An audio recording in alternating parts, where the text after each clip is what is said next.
বলা হলো যে 140 বছর ধরে আমরা এই দাবি পালন করে যাচ্ছি, কিন্তু দাবি পালন করে যাচ্ছি যত অত্যাচার যত জুলুম সব শ্রমিকের উপর। আমরা কিন্তু যত সেক্টরে বলেন শ্রমিকদের উপরে সব অত্যাচার। আমার ভাই কেন্দ্রীয় কমিটির সাংগঠনিক সম্পাদক কামালউদ্দিন আহমেদ বলেছেন, আসলে এটাই বাস্তব কথা। যতদিন পর্যন্ত এদেশে ইসলামী হুকুমত কায়েম না হয় ততদিন কোনদিন এই শ্রমিকের ন্যায্য দাবি আদায় হবে না।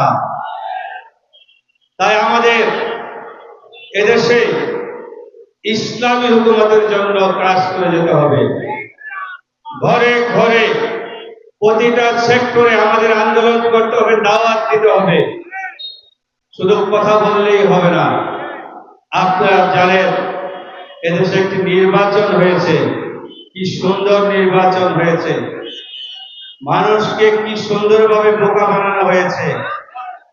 আমরা এর বিচার আল্লাহর কাছে দিয়ে দিলাম।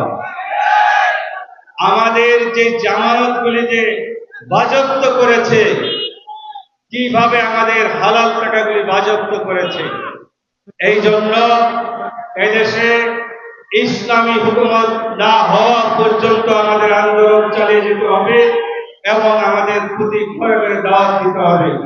সবাইকে ধন্যবাদ জানিয়ে আমার বক্তব্য শেষ করছি।